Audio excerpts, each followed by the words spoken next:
आखिर एक गर्भवती महिला के साथ सरेआम ऐसा बुरा सलूक क्यों किया गया था? आखिर ऐसा क्या हुआ था कि लोगों ने इतना खतरनाक कदम उठाया? कुछ हादसे भुलाए नहीं भूलते और कुछ जिंदगी ही बदल देते हैं। ऐसे मामलों को छुपाकर या बातों को अपने मन में दबाकर क्या हम उसके आगे आने वाले खतरे से बचना चाहते हैं?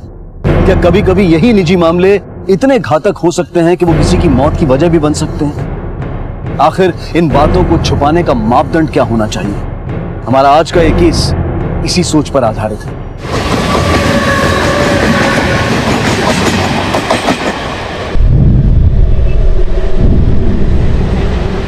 मैं जल्दी से फिर कपड़े पर लेके आऊंगी, फिर हम लोग साथ में खेलेंगे। बाय।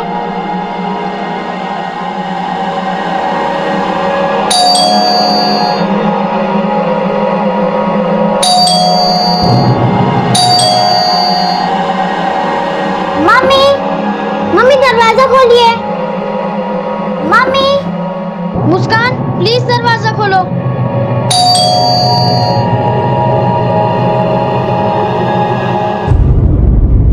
हेलो, क्या? मैं आता हूं।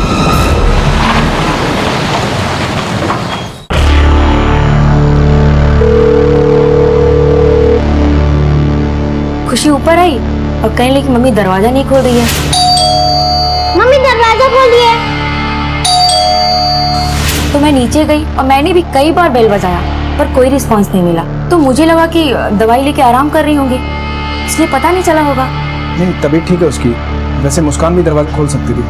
मेरे ख्याल से वो शॉपिंग से अभी तक आए नहीं। बहुत बहुत शुक्रिया भाभी जी। बेटा अपना बैग ले लो।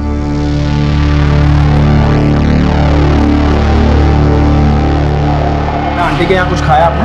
हाँ, आंटी ने मुझे चॉकलेट और मैंगो जूस दिया। बेटा जाओ फ्रेश हो जाओ, चेंज कर लो। हाँ पापा।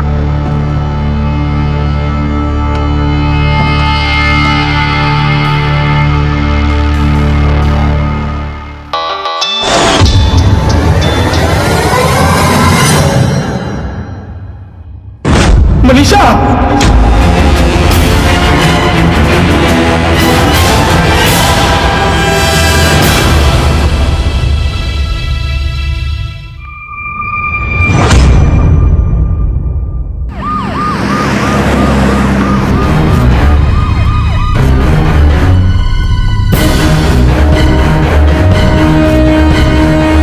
हटिए प्लीज।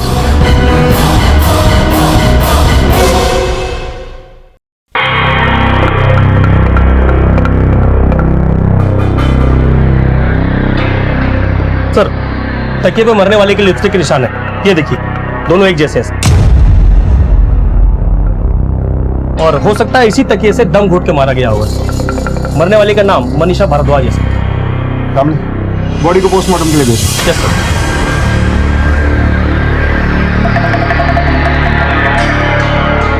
सर मैंने पता किया, मनीषा एनजीओ में काम करती थी। बेटी के स्कूल से आने के बाद जब काफी देर तक इसने दरवाजा नहीं खोला तो पड़ोसियों ने इसके पति आनंद भारद्वाज को कॉल किया और बाप बेटी जैसे घर में आए तो उन्होंने मनीषा को मारा पाया। सर इनकी एक छोटी बेटी मुस्कान जो लापता है, उम्र तकरीबन 5 साल। सर आनंद के मुताबिक वो अपनी माँ के साथ घर पर ही थी। हो सकता है उसका मकसद मनीषा को मारकर मुस्कान को किडनैप करना था। और एक बात और सर, इनकी ड्राइवर और मेड आज काम पे नहीं है। दरवाजे पे कोई फोर्स एंट्री के मार्क्स? नहीं सर, दरवाजे में फोर्स एंट्री जैसा कुछ नहीं मिला सर।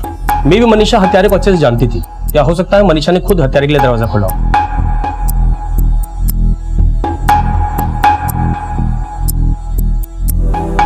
सर हत्यारा मनीषा का काफी करीबी लगता है सर। वो बड़े आराम से घर में घुसा, दिन दहाड़े हत्या करके 9-11 हो गया। ना ही गिलास पानी पिया और ना ही कोई चोरी की। कामले, कुछ रिश्ते इतने करीब से धोखा देते हैं कि हमको अंदाजा भी नहीं होता कि वो ऐसा कुछ कर सकते हैं। एक औरत का सबसे करीबी दोस्त उसका पति होता है। पता करो कि मनीषा और आनंद के रिश्ते कैसे थे। सर तो मिसेज अंगूर, सोच लो बाकी की जिंदगी भी इस लंगूर के साथ बितानी है कि नहीं। अब क्या करूं, कोई और ऑप्शन भी तो नहीं है। और ये एक जन्म ही क्या, अगले 7 जन्म तुम्हारे साथ रहना मेरे क्यूट से पति। मुंबई के कांदिवली इलाके में दिन दहाड़े हुई मनीषा भारद्वाज की हत्या ने सभी को चौंका कर रख दिया था। लेकिन पुलिस को मनीषा के घर में ना तो किसी के जबरदस्ती घुसने का कोई सबूत मिला था और ना ही किसी तरह की कोई चोरी हुई थी। पुलिस के सामने अब मनीषा की हत्या और उसकी बेटी मुस्कान की गुमशुदगी का केस था। किसने की थी मनीषा की हत्या और कौन ले गया था मुस्कान को? उसका मकसद क्या था? पुलिस तहकीकात के किसी भी पहलू को अनदेखा किए बिना पूरी ईमानदारी के साथ इस केस को सुलझाने में लगी थी। जब तेरी ड्यूटी गेट पर है तो इधर उधर क्या घूमता रहता है? मुझे माफ कर दिए साहब, लेकिन मेरी गलती इसमें नहीं है साहब। मेरी नौकरी तो सिक्योरिटी गार्ड की है, पर ये सोसाइटी वाले सारा काम मुझसे ही करवाते हैं। पानी की टंकी ऑन ऑफ कराते हैं और गाड़ी से भी धुलवाते हैं और बाजार से सामान भी लाना, सब कुछ। अब ऐसे में हर आने जाने वाले पर नजर हम कैसे रखें साहब?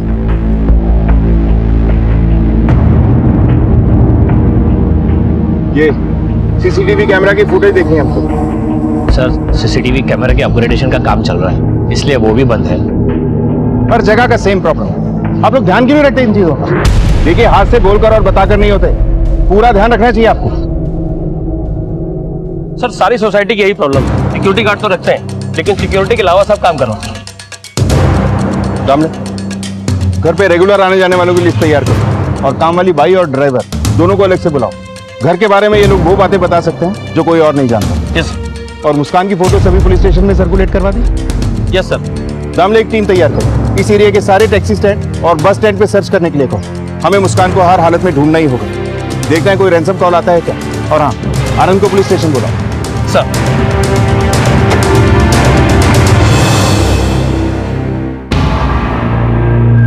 तुम्हारी या तुम्हारी बीवी की किसी से कोई दुश्मनी? नहीं सर। देखो, डरने की जरूरत नहीं है, जो भी है साफ साफ बता दो। जितना तुम हमसे कोऑपरेट करोगे उतनी ही जल्दी हम तुम्हारे बीवी के कातिलों और तुम्हारी बेटी को ढूंढ सकेंगे। याद करो, किसी से कोई लड़ाई, कोई झगड़ा, छोटा मोटा ही सही, कई बार छोटे छोटे झगड़े भी बड़े हादसों की वजह बन जाते हैं। नहीं सर, हमारे किसी से कोई दुश्मनी नहीं। तो फिर तुम्हारी बेटी को कौन किडनैप कर सकता है? मुझे नहीं पता सर, मुझे नहीं पता मेरी मुस्कान को कौन ले गया और क्या चाहिए उसे मुझसे।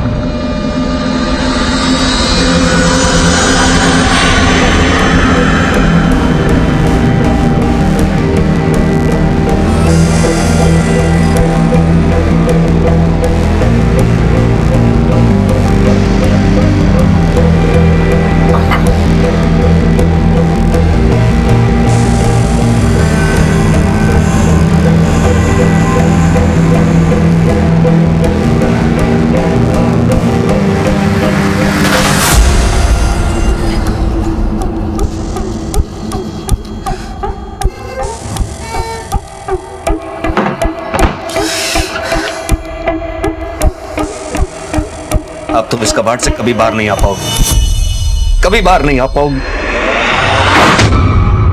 अपनी मेड और अपने ड्राइवर के बारे में कुछ कहना चाहेंगे? हाँ सर, आज छुट्टी दी थी मैंने उन दोनों को। ये तो कमाल का इत्तेफाक है मिस्टर आनंद। इत्तेफाक? जी हाँ, इत्तेफाक। बात यह है कि आज ही आपकी बीवी ने छुट्टी ली और आज ही आपने अपनी मेड और अपने ड्राइवर को छुट्टी दे दी। और सबसे बड़े इत्तेफाक की बात यह है कि आज ही आपकी बीवी का मर्डर हो जाता है और आपकी बेटी लापता हो जाती है। मतलब आप मुझ पे शक कर? क्यों ना करें? मतलब आप ये कह रहे हैं कि मैंने अपनी बीवी को मारा और अपनी ही बेटी को किडनैप कर? अब ये तुमने खुद किया या किसी से करवाया, ये बात तो तुम ही हमें बताओगे। कैसी बात कर रहे हैं सर? हाँ, मैंने नौकरों को छुट्टी दी थी। वो आज हमें शॉपिंग पे जाना था, उसके बाद मूवी देखने का प्लान था, उसके बाद डिनर पे जाना था। अचानक से एक फोन कॉल आया सर। हाँ हेलो, नहीं आज नहीं आ सकता। आप ठीक है, आप डील आज ही फाइनल होनी चाहिए। इसका फोन?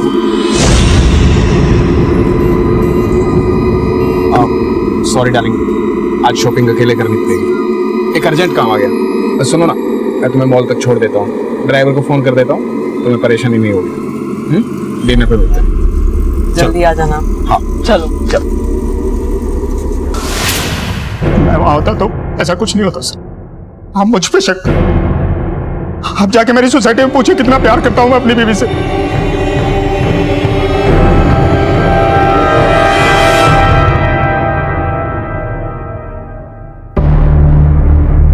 मनीषा तो बहुत सुंदर थी साहब, लोग तो ना उनको चिढ़ाते भी थे। जब भी मैं मनीषा भाभी को इसके साथ देखता हूँ ना, तो मुझे वो कहावत याद आ जाती। क्या था? लंगूर के हाथ में अंगूर लग गया। आनंद भाई चुपचाप ऐसी ताने सुन लेते थे क्योंकि वो अपनी बीबी मनीषा से बहुत प्यार करते थे, वरना उनकी जगह कोई और आदमी होता तो ऐसे बोलने वाले की जान ले लेता। सच कहे तो हम मनीषा से बहुत जलते थे। हम उससे जलते थे क्योंकि मनीषा बहुत खूबसूरत थी, क्योंकि उसकी खूबसूरती के चर्चे सोसाइटी में होते थे।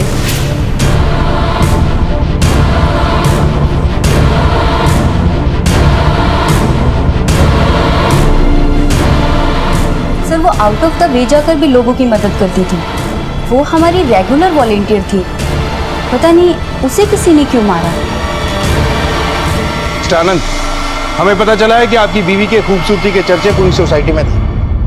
कहीं ऐसा तो नहीं कि उसका किसी के साथ अफेयर था और आपको पता चल गया? हमारी शादी को 12 साल हो गए, 2 बच्चे हैं हमारे, और ऐसा कुछ होता तो हम आपस में बैठ के सुलझा लेते। मिस्टर आनंद, या तो आप बेकसूर हैं या जरूरत से ज्यादा चालाक हैं। ऐसा क्यों लगता है आपको?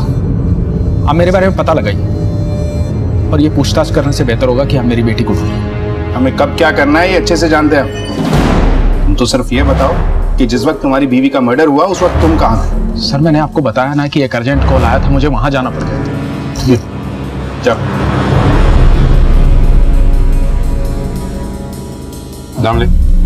इस आनंद की बातें भी मुझे गोलमोल लगती हैं। इसके भी कॉल रिकॉर्ड निकलवाओ और पता करो कि किसका अर्जेंट कॉल आया था इसके पास। सर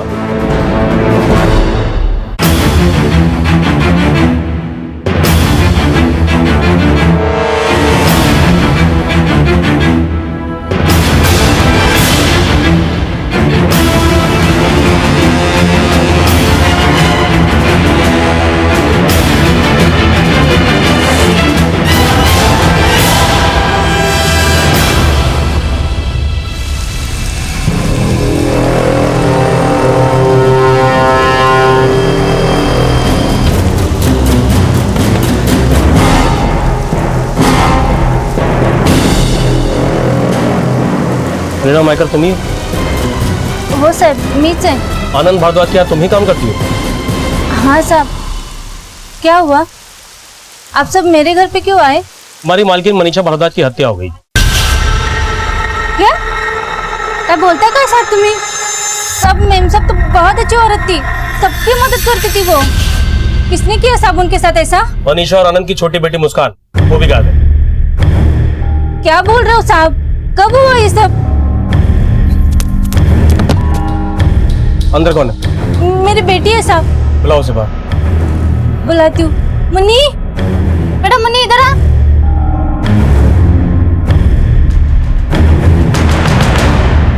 साहब माझी मुलगी आज काम पे क्यों नहीं गई? सब आनंद साहब ने छुट्टी दी, बोला कि आज आने की जरूरत नहीं है, तो मैं नहीं गई। कोई खास वजह? कुछ मालूम नहीं साहब। ठीक है।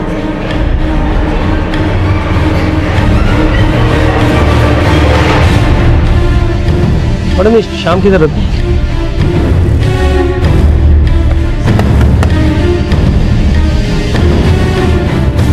जी साहब। श्याम यही रहता है? जी। तुम कौन हो? जी मैं उनकी पत्नी गंगा। कहाँ है श्याम? वो दारू पी के अंदर सो रहा है।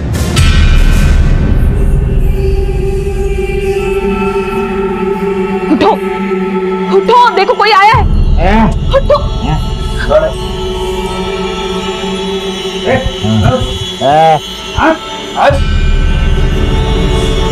क्या हुआ था? आज तो ड्यूटी पे क्यों नहीं गया? साहब आनंद साहब ने छुट्टी दी, इसलिए सुबह सुबह दारू पे के सो गए। क्या था?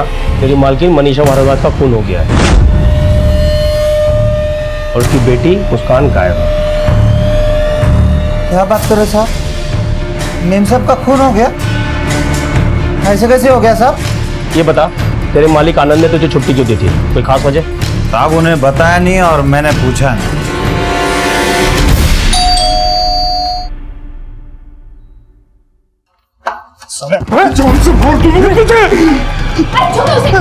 छोड़ो, पागल हो गए हो क्या? अरे मनीषा को क्यों मारा तुमने? अरे पैसे दे रहा था ना तुझे। मनीषा को हम कैसे मारेंगे? हम तो तुम्हारे साथ यहाँ बैठे हुए तुम लोगों ने मुझे बातों में उलझाए रखा था कि मनीषा को आराम से मार सको और मेरी बेटी को गायब कर सको। बताओ किसको से मारी थी? दिमाग खराब हो गया क्या तेरा? अरे हम क्यों मनीषा को मारेंगे? अरे वो तो हमारे लिए सोने का अंडा देने वाली मुर्गी थी, उसके मरने की वजह से हमारे नुकसान है। अच्छा, कहीं तूने तो नहीं उसे मार दिया? तुझे पैसे न देने पड़े, छुटकारा मिल जाए, और इल्जाम हम पे लगा रहा है। सोचना ही मत, जितने की डील हुई ना पूरे पैसे देने पड़ेंगे। और सुन, बीवी तेरी मर गई है लेकिन बच्ची अभी जिंदा है। इस केस में ऐसा लग रहा था कि जैसे आनंद पुलिस से कुछ बातें छिपा रहा हो। आनंद पुलिस से क्या छिपा रहा था और क्या उसी ने ही अपनी पत्नी का खून किया था? और अगर उसने खून नहीं किया था तो फिर वो कौन था जो मनीषा की जान का दुश्मन बन बैठा? मुस्कान को उठाकर ले गए, और मुस्कान आखिर कहां थी, किस हाल में थी? इस केस में अब एक ऐसा मोड़ आने वाला था जिसके बाद इस केस की पेचीदगियां और बढ़ने वाली थी। पुलिस जी जान से इस केस में जुटी हुई थी। सर, आनंद की डिटेल्स आ गए। उसने कहा था कि एक बरसात के समय वो किसी काम से बाहर गया था, लेकिन सर वो किसी राजीव शर्मा के घर पे गया था। ये देखिए कॉल डिटेल्स, दोनों के बीच में काफी रेगुलर बातचीत होती थी सर। राजीव शर्मा,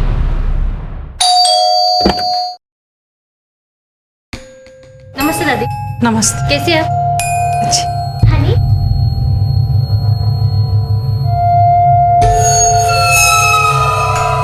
माँ,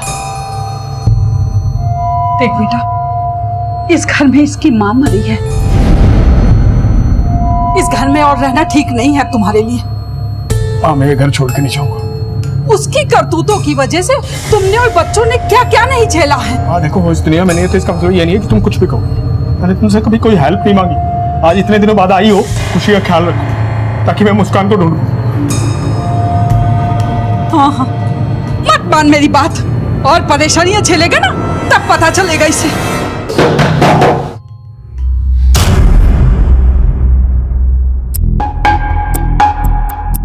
आप आनंद को कैसे जानते?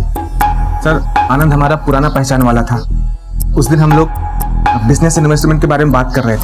वो करीब 75 लाख रुपए इन्वेस्ट करना चाहता था। आनंद यहाँ कितने बजे तक था? सर, वो 11 बजे के आसपास आए थे और 1 बजे के आसपास चले गए थे। नहीं सर, वो थोड़ा जल्दी चले गए थे। अच्छा, आप लोगों को आनंद कुछ डिस्टर्ब लगा था या कोई ऐसी बात जो आप लोगों ने नोटिस की हो? नहीं सर, ऐसा तो कुछ भी नहीं था।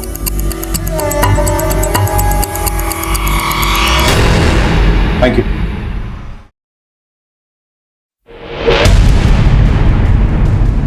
ये शर्मा फैमिली भी मुझे समझ नहीं आ रही। इनका बैकग्राउंड चेक करो, मुझे नहीं लगता ये लोग सच बोल रहे हैं। हो सकता है आनंद को बचाने की कोशिश कर रहे हैं। मे बी ये लोग भी मिले हुए हैं। और हमने रेगुलर विजिटर्स को क्रॉस चेक किया? यस सर, लेकिन लगता नहीं उनमें से किसी के पास मोटिव है, क्योंकि मनीषा सबकी हेल्प करती थी, डोनेशन, रुपए, पैसे, हर तरीके से। बड़ी ही जनरस किस्म की औरत है सर। दामले जैसा दिखता है, अक्सर वैसा होता नहीं। झूठ की चादर चाहे जितनी भी लंबी हो, लेकिन वो सच को छुपाने के लिए काफी नहीं होती। खुशी, धीरे से बेटा, गिर जाएगी। वाह पापा, मुस्कान की तो फोटो छप गई है। वो तो पॉपुलर हो गई है ना, कि मैं भी पॉपुलर हो सकती हूँ। लो, अब इसे भी गायब होना है। माँ प्लीज, कुछ हेल्प नहीं कर सकती तो रायपुर वापस चले जाओ।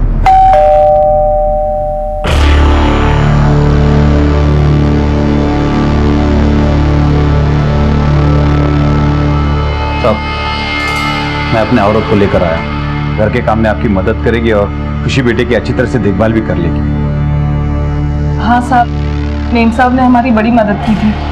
अगर हम उनके किसी काम आ सके बड़ा अच्छा होगा, इसीलिए मैंने इनसे कहा कि साहब के घर चलते हैं। Thank you Shah, thank you बिल्ला।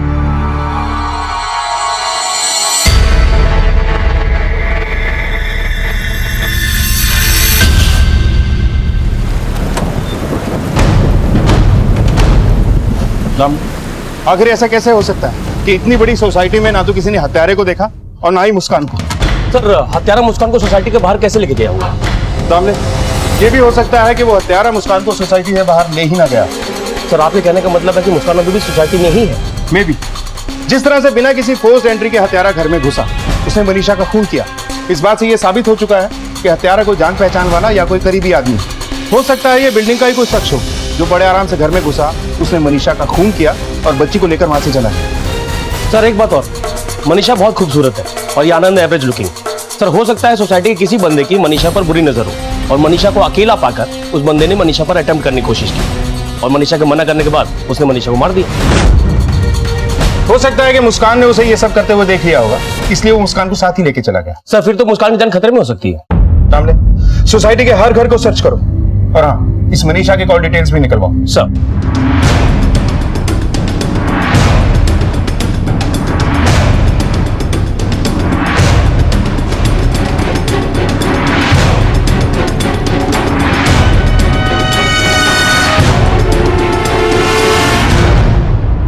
खुशी बेटा, थोड़ा सा खा ले।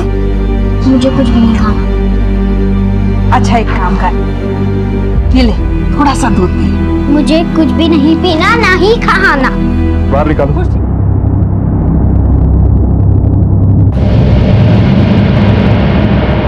मत रो बेटा, मत रो।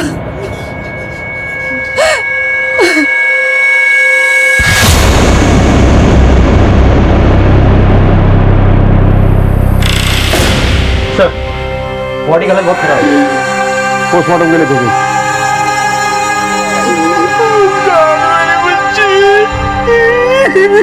पहले मनीषा और फिर मुस्कान, इन दोनों की मौत के बाद अब ये केस डबल मर्डर केस में तब्दील हो चुका था। लेकिन अब भी इस दोहरे कत्ल के पीछे कई राज दफन थे। आखिर हत्यारे ने मुस्कान की लाश को उसी के घर में क्यों छुपाया, जबकि मनीषा की लाश को खुले में छोड़ दिया गया था? ऐसा करने के पीछे कातिल का मकसद क्या था? इस माँ बेटी की किसी से क्या दुश्मनी हो सकती थी? ये अब तक साफ नहीं हो पाया था कि हत्यारा कौन था, लेकिन वो जो भी था वो इस वक्त पुलिस से एक कदम आगे की चाल चल रहा था। दामले, कहीं ऐसा तो नहीं कि कातिल दोनों ही लाशों को ठिकाने लगाना चाहता था, लेकिन किसी वजह से वो मनीषा की लाश को ठिकाने नहीं लगा पाया? सर, ये रहे मनीषा के call records. Sir Manisha usually अपने फैमिली मेंबर्स और कलीग से बात करती थी, लेकिन एक नंबर ऐसा है जिससे वो रेगुलर टच में थी। ये देखिए, ये नंबर किसी सचल श्रीवास्तव के नाम पर रजिस्टर्ड है।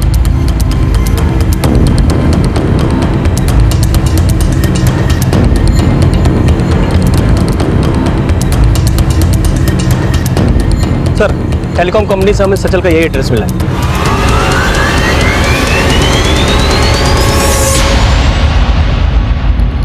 सर मैं और मनीषा कॉलेज फ्रेंड थे। College friend? इतनी करीब रहते थे, फिर भी 2 दिन में एक बार भी दिखाई नहीं दिए, ऐसा क्यों? सर उसके पति आनंद की वजह से वो मुझसे नफरत करता था और उसको शक था कि मेरा और मनीषा को कोई अफेयर चल रहा। लेकिन आनंद ने ऐसा कुछ नहीं बताया। वो क्यों बताएगा सर? अगर वो आपको कुछ बताता तो आप उसे पकड़ नहीं लेते? हमेशा से सेफ गेम खेलता आया सर। वो हमेशा से चलता था और इसलिए भी कि उसकी पत्नी मनीषा की हर कोई तारीफ करता था। पूरी बात बताओ। सर मनीषा इतनी खूबसूरत थी कि कॉलेज में हर कोई लड़का उसका दीवाना था, पर मैं कभी उससे कुछ कह ही नहीं पाया। समझ नहीं आता कि उसने आनंद से क्यों शादी कर ली, जबकि कितने सारे लड़के कॉलेज में उसके पीछे थे। तुम भी थे? हाँ, आनंद को तो खुश होना चाहिए था कि उसकी वाइफ इतनी खूबसूरत है। इस बात को वो हजम ही नहीं कर पाया। वो कहते हैं ना, कुत्ते को घी की रोटी हजम नहीं होती। दिखाता ऊपर से ऐसे था जैसे उसे कोई फर्क नहीं पड़ता है, लेकिन मैं जानता हूं सच में कि वो कितना जलता था मुझसे।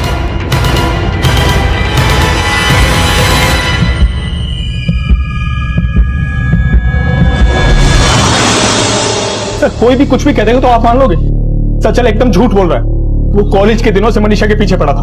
मनीषा उसे सिर्फ एक दोस्त मानती थी। वो आज भी मनीषा को पसंद करता था, इसलिए आज तक शादी नहीं की उसने। सचल आपके घर से सिर्फ 1 किलोमीटर की दूरी पर रहता है। आपकी बीवी की फोन पर अक्सर उससे बातें हुआ करती थी। आपको इस बात से एतराज नहीं था? सर मैं मनीषा को किसी चीज के लिए फोर्स नहीं करना चाहता था। उसे लगता था वो उसे हैंडल कर लेगी, क्योंकि वो तो सिर्फ उसे एक दोस्त मानती थी। उसे लगता था समय आने पर सब कुछ ठीक हो जाएगा। सर मैं किसी तरह का दबाव मनीषा पर नहीं बनाना चाहता था, इसलिए ये डील मैंने उसके भरोसे छोड़ दी।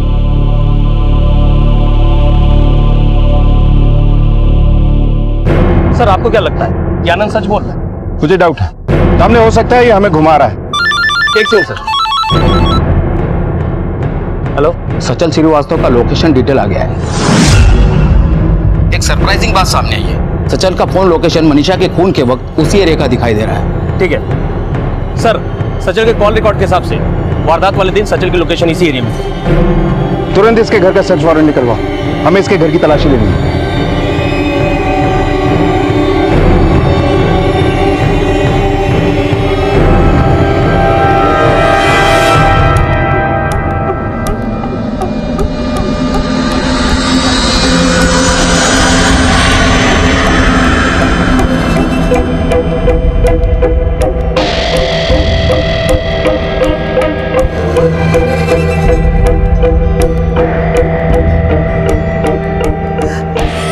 तुम इसे कभी नहीं पहन पाओगी मनीषा, कभी नहीं। अब हम कभी एक नहीं होंगे।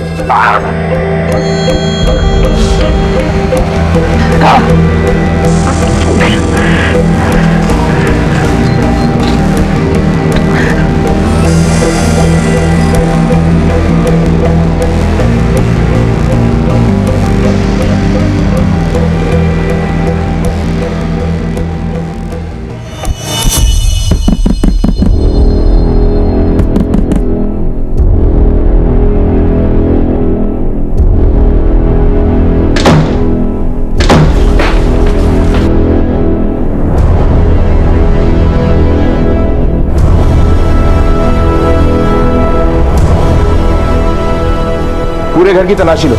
सर।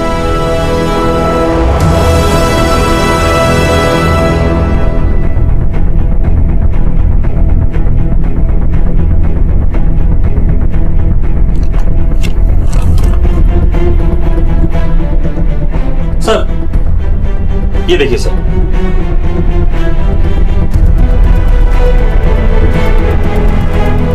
मनीषा डॉक्टर थी, ये बात आनंद ने हमें क्यों नहीं बताई?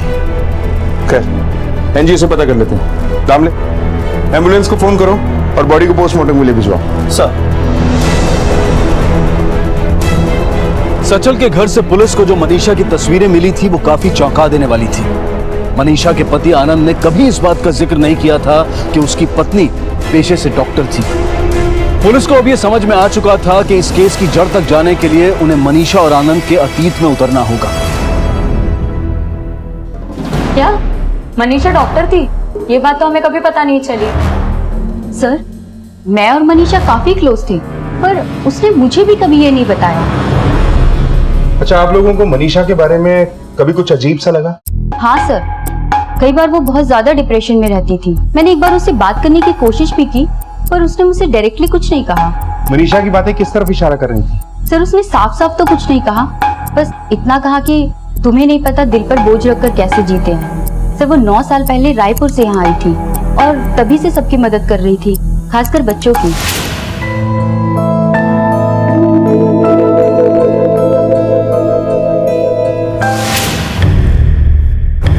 Thank you. सर, मुझे लगता है मनीषा के पास में खासकर 9 साल पहले जरूर ऐसा कुछ ना कुछ हुआ था जो उसका पीछा आज भी नहीं छोड़ रहा था। इसका मतलब साफ है कि आनंद जरूर कुछ ना कुछ छुपा रहा है। इन सारी छुपी हुई बातों के बारे में हमें ही पता लगाना है, जिसके लिए हमें रायपुर चलना होगा। चल। एक जिम्मेदार डॉक्टर मनीषा और उसकी बेटी मुस्कान की हत्या की तहकीकात में लगी पुलिस टीम ने इस मामले की तह तक जाने के लिए मनीषा के अतीत को टटोलने का फैसला किया और उसकी पिछली जिंदगी की बारीकी से जांच की। यस सर, मनीषा ने यहीं से एमबीबीएस किया था और कोर्स खत्म होने के बाद वो हमारी हॉस्पिटल में एनेस्थेटिस्ट थी। She was very good doctor, लेकिन थोड़े दिनों के बाद वो यहाँ से चली गई। शायद वो ये शहर छोड़ना चाहती थी। अच्छा, आपको ये पता है कि उसने मुंबई से अपनी प्रैक्टिस डिस्कंटिन्यू क्यों की? नहीं सर, इसके बारे में मुझे कुछ नहीं पता, लेकिन बच्चे होने के बाद शायद वो घर पे रहकर उन्हें टाइम देना चाहती हो। Thank you doctor. Okay.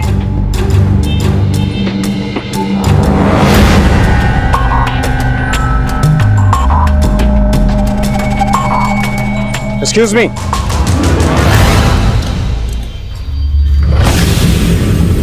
Manisha के बारे में आप क्या जानती हैं? मनीषा सर, मनीषा एक एनेस्थेटिस्ट थी, काम भी अच्छा कर रही थी, लेकिन उस दिन पता नहीं क्या हुआ, एनेस्थीसिया के बाद उस लड़के की मौत हो गई। डॉक्टर साहब, क्या हुआ? Sorry, he is no more. Excuse me. Vipin, Vipin, आगे खोल बेटा, देखिए ना क्या हुआ इसको। विपिन, विपिन। वो बच्चा एनेस्थीसिया के अंडर मरा था, लेकिन सारा ब्लेम मनीषा पर ही आ गया। सर, कोई नहीं जानता था कि फॉल्ट मेडिसिन का है या मनीषा का। हॉस्पिटल ने भी बिना किसी इंक्वायरी के सीधा सीधा डिक्लेयर कर दिया कि नॉर्मल डेथ है। बस उसके बाद क्या था, सब गड़बड़ हो गई सर। पेशेंट की फैमिली ने मनीषा पर अटैक भी किया।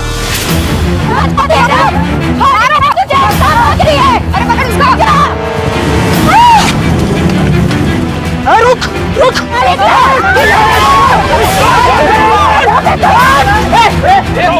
जान से मार दो, छोड़ेंगे नहीं इसे, याद रखना।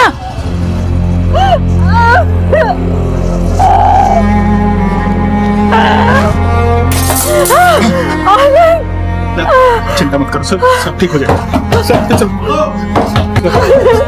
सब मनीषा पर इतना स्ट्रेस था कि इस वजह से उसने अपना बच्चा भी खो दिया। उसके बाद तो मनीषा और उसके हस्बैंड ने ये शहर ही छोड़ दिया। पता नहीं वो लोग कहाँ चले गए, ना ही किसी को पता है कि वो कहाँ है और ना ही कभी उन्होंने किसी को कांटेक्ट किया है। मनीषा के परिवार के बारे में क्या जानती हो?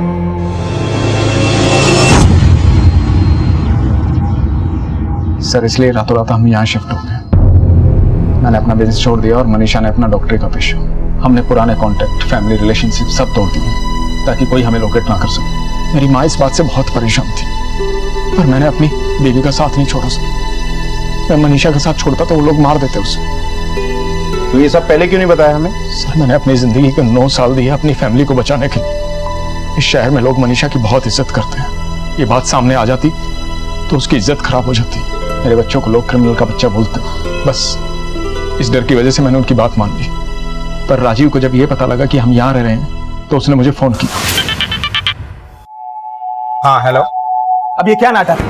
75 लाख बोला था ना, अब लास्ट मोमेंट पे ऐसे कैसे पैसे कम करते? देखिए मेरे पास 40 लाख रुपए, मैं 35 और नहीं ला सकता, ये 40 रखी। ऐसे कैसे रख लें? 75 मतलब 75, 1000 भी कम नहीं होगा। बस बहुत हो गया। अरे समझाने की कोशिश कर रहा हूँ, आपकी समझ में ही नहीं आ रहा। मेरी शराफत को मेरी कमजोरी समझ रहे? अरे मैं बात को सुलझाना चाहता हूँ और तुम उलझाना चाहते हो। और देखो अपनी बीवी के लिए तुम लोग को रोकना मेरे बाएं हाथ का खेल। इसके लिए मैं कुछ भी कर सकता हूँ, समझे? हेलो, क्या? मैं आता हूँ। क्या इस सब के पीछे राजीव और रागिनी हो सकते हैं? मुझे उन पे शक तो है सर। सर हम मनीषा को क्यों मारे? उसके मरने में हमारा ही नुकसान है। ब्लैकमेलिंग कानूनन जुर्म है जिसके लिए तुम दोनों को सजा मिलेगी। सर लेकिन बच्चा तो हमने भी खोया है ना, और हमारे बच्चे को तो इंसाफ भी नहीं मिला। कहीं ऐसा तो नहीं कि तुमने ही बदला लेने के चक्कर में मनीषा और मुस्कान को मरवा दिया ताकि इल्जाम पति पर आए और इस तरह पूरा परिवार बर्बाद हो जाए? मौत की दलाली पैसे से करके इंसाफ की उम्मीद नहीं की जा सकती। 9 साल पहले तुम विक्टिम थी। अगर तब तुमने कानून का रास्ता अपनाया होता तो तुम्हें इंसाफ जरूर मिलता, लेकिन तुम लोगों को इंसाफ नहीं, बच्चे के बदले में पैसे चाहिए थे। इस सौदे ने तुम दोनों को मुजरिम बना दिया। अब सारी जिंदगी जेल में सड़ते रहना। उस दिन आनंद और मनीषा दोनों साथ में बाहर जाने वाले थे। आनंद ने ड्राइवर और मेट दोनों को छुट्टी भी दे दी। फिर अचानक आनंद को काम आ गया। इसका मतलब है कि इस प्लान में कोई ऐसा भी शामिल था जिसे पता था कि मनीषा घर में अकेली थी। अच्छे से याद करो, बताओ कि उस दिन क्या क्या हुआ था। सर उस दिन खुशी स्कूल नहीं जाना चाहती थी, वो बंक करना चाहती थी। हम उसे स्कूल छोड़ने के लिए घर से निकले थे। नहीं ना, स्कूल बंक नहीं करते, मामा प्रॉमिस कर चुके अगले संडे तो हम ढेर सारी शॉपिंग करेंगे, ठीक है? ओके, लेकिन जो हमने पिच कलर वाली ड्रेस देखी थी वो मुझे चाहिए। ओके चले स्कूल। चलो ओके मामा, bye, I love you. Love you too. मेरा बेबी। स्कूल के बाहर जो गरीब बच्चे होंगे ना, याद से बांट देना, ठीक है? ओके मामा। Okay bye bye.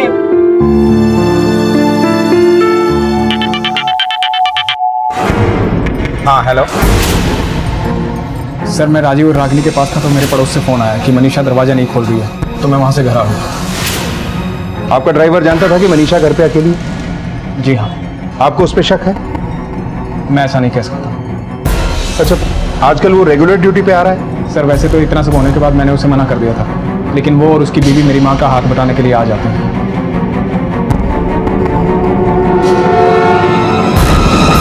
जब मनीषा के अतीत से भी कोई खास मदद नहीं मिली और आनंद को भी पूरी तरह से टटोल लिया गया, तब पुलिस ने मुंबई में मनीषा से मिलने जुलने वाले एक एक आदमी पर नजर रखी और इशारा मिला मनीषा के ड्राइवर श्याम का। तो क्या शाम से ही इस दोहरे हत्याकांड की गुत्थी सुलझने वाली थी? ये जो श्याम है और बस्ती में रहता है, वो कैसा आदमी है? अरे साहब वो तो बहुत गुस्से वाला है साहब, वो अपनी बीवी को रोज मारता है साहब।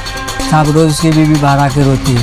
सर वो बहुत कमीना आदमी है, रोज मोहल्ले में झगड़ा टंटा करता ही रहता है सर।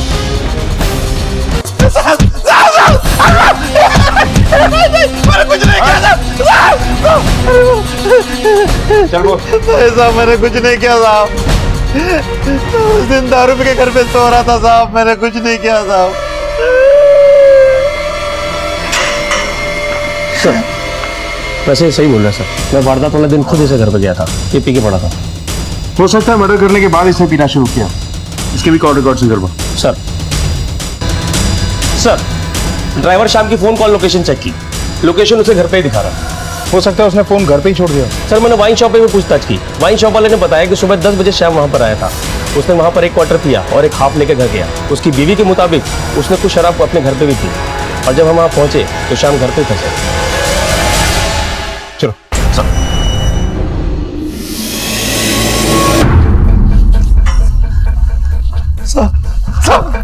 जब आनंद ने खुद तेरी छुट्टी कैंसिल कर दी थी तो तू ड्यूटी पे क्यों नहीं पहुंचा? मुझे नहीं पता था कि छुट्टी कैंसिल हो गई है साहब।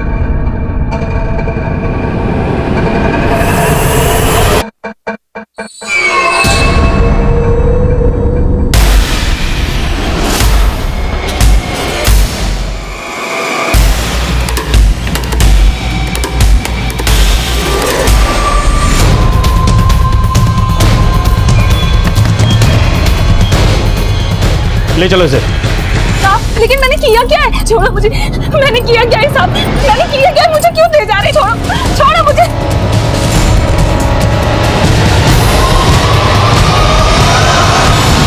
उस वक्त कहाँ थी तुम? साहब मैं घर पर ही थी, वो पीकर सो रहा था, उसे छोड़कर मैं कहाँ जाती? अपने पति के पीने का फायदा उठाया तूने, उसे छोड़कर बाहर गई। कहाँ गई थी? ये सच नहीं है साहब, ये झूठ है। ए गंगा झूठ मत बोल। तेरे मोबाइल की लोकेशन से हमें पता चला है कि उस वक्त तू वहीं मौजूद थी। बोल क्यों मारा मनीषा? बोल।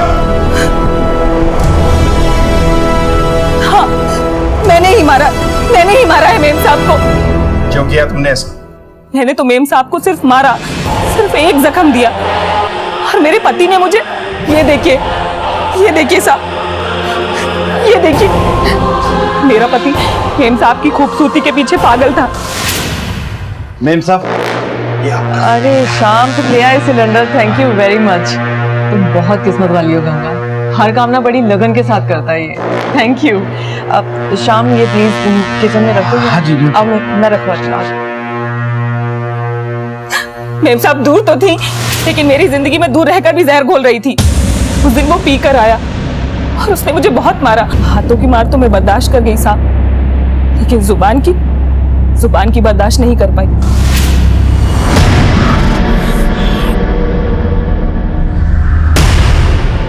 तुम कितनी खूबसूरत हो मनीषा मैडम, मैं तुम्हें बहुत चाहता हूँ मनीषा मैडम, बहुत चाहता हूँ।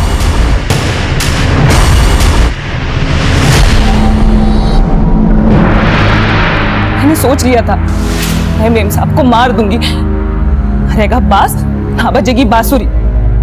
मेरा क्या कसूर था साहब? अगर मैं बदसूरत थी तो मैं जानती थी वो घर पर अकेली है, इसीलिए मैं पुराने कपड़े मांगने के बहाने उनके घर गई थी। अरे गंगा तुम? मेम साहब मैं इधर से गुजर रही थी, सोचा आपसे मिलती चलूं। कुछ पुराने कपड़े हैं क्या तो लेती जाऊंगी।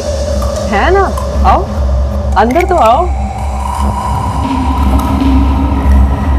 अरे गंगा क्या कर रही हो तुम?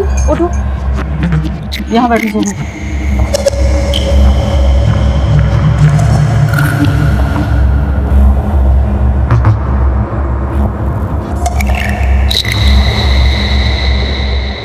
मैं लेके आई रही थी कपड़े। बहुत घमंड है ना तुझे अपने चेहरे पर?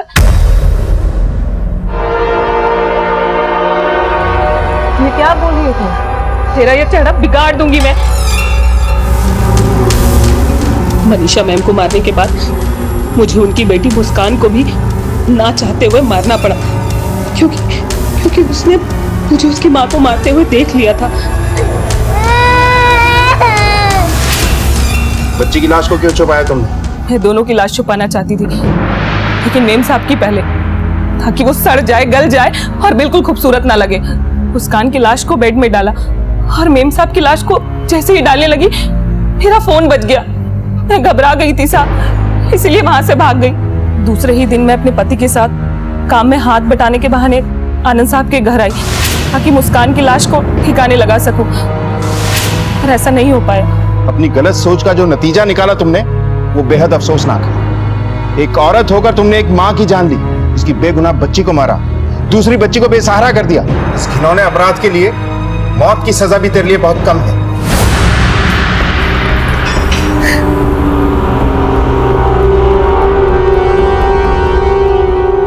गंगा के दिल में दफने गलत सोचने और शाम की अपनी पत्नी के प्रति गलत रवैये ने आज एक घर उजाड़ दिया। मनीषा का पति और उसकी बड़ी बेटी अब भी इस दर्द से उबरने की कोशिश में लगे हैं। याद रखिए, इंसान की कीमत उसके रंग रूप, कद काठी या बाकी की शारीरिक विशेषताओं के आधार पर नहीं होती।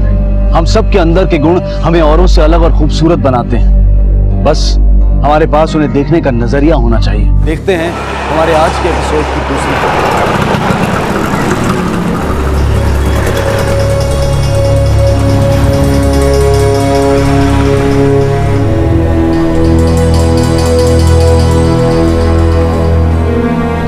सूर्यकांत, गले से पैसे निकालो और रख दे जेब में। आज मंगलवार है, सलीम शेख आ रहा होगा। हर हफ्ता 20% ले जाता है अपनी कमाई का। इस बार तो मैं एक दहला देने वाला नहीं हूँ। हम कमाते अपने लिए कि उसकी जेब गर्म करने के लिए। हाँ बाबा, आप क्यों देते इन गुंडों को पैसे? जाने देना बेटा। और भाऊ, इतने सालों से हम हफ्ता देते आ रहे हैं, तो आज मना करके काय को पंगा लेने। और अपनी कमाई से अगर किसी घर चलता है ना, तो चलने दो। बहुत अच्छी बात है, अपनी बरकत ही होगी इसमें, देखना।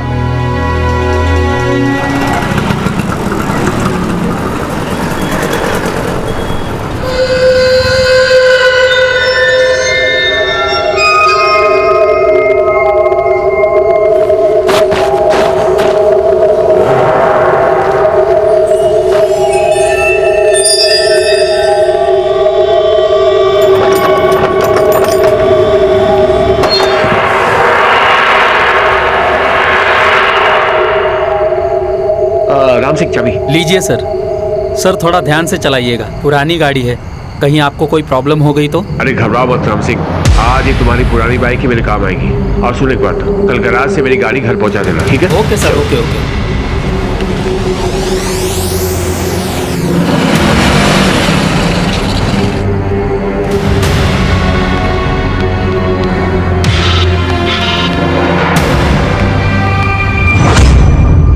ए सूर्यकांत, क्या भाऊ? आजा, दारू की एक एक कटिंग हो जाए। दिमाग का टेंशन दूर करने का सबसे बढ़िया इलाज है ये। आजा, एक घूंट मार ले, मस्त नींद आ जाएगी। उसके बाद सारा टेंशन उड़ा छू। नहीं भाऊ, मुझे अपनी टेंशन दूर करने के लिए इसकी कोई जरूरत नहीं। हम ऐसे ही ठीक है।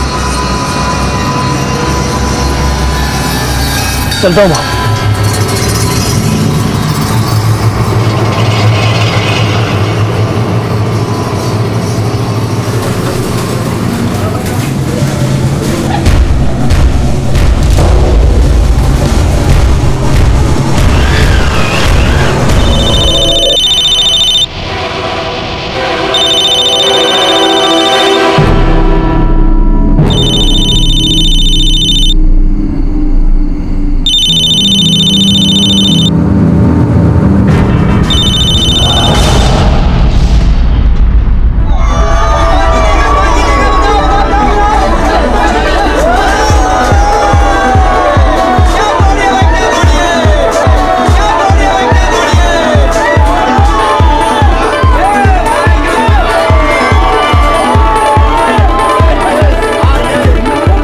सुशांत भाई क्या मस्त बॉडी बनाया है।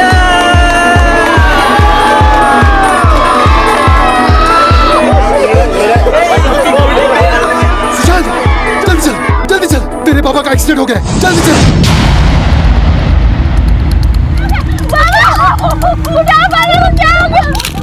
आगे खोलो ना बाबा, उठा बाबा को क्या हो गया?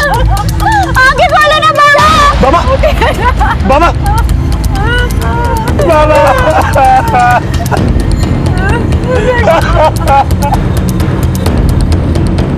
उधर देखो सर, वहाँ लो फोटोग्राफ। सर साइकिल यहाँ पड़ी है और डेड बॉडी वहाँ दूर। इसका मतलब है किसी ने बहुत जोर से टक्कर मारी होगी। लेकिन मोरे साइकिल की कंडीशन देखकर तो कुछ और ही लगता है। ये देखो, साइकिल को बिल्कुल बीचों बीच में टक्कर मारी गई है। हिट एंड रन केस में या तो पीछे से मारते हैं या फिर सामने से। इस केस में कुछ और ही है। लगता है इसे टारगेट किया गया है। मर्डर की पॉसिबिलिटी को रूल आउट नहीं कर सकते। पता चला किस गाड़ी से एक्सीडेंट हुआ? हाँ सर, कुछ टायर मार्क्स मिले हैं 2 व्हीलर के। उन टायर मार्क्स के फोटोग्राफ्स निकलवा।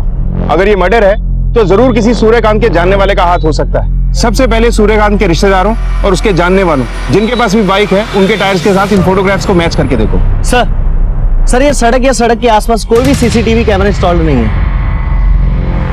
सर ये डायरी मिली है। ये तो लेन देन का हिसाब लगता है। हे बघा सर, भोला शंकर 13 सप्टेंबरला 1 लाख रुपयाची एंट्री। सर कहीं ऐसा तो नहीं कि इन्हीं पैसों के लेन देन की वजह से ये मर्डर हुआ हो सकता है। सूर्यकांत के कॉल रिकॉर्ड निकलवाओ और पता करो कि किस किस से उसका लेना देना था। और हाँ, आसपास के लोगों से भी पूछताछ करो, शायद किसी ने ये एक्सीडेंट देखा हो। और इस भोला शंकर को थाने बुलाओ। Okay sir. आपके मुताबिक सूर्यकांत जी हर रोज रात को 11:30 से 12 बजे के बीच में घर आ जाता है, लेकिन वो कल रात को घर पे आए ही नहीं और आपको पता भी नहीं चला। साहब, हमने 12:30 और 1 बजे उनको फोन किया था।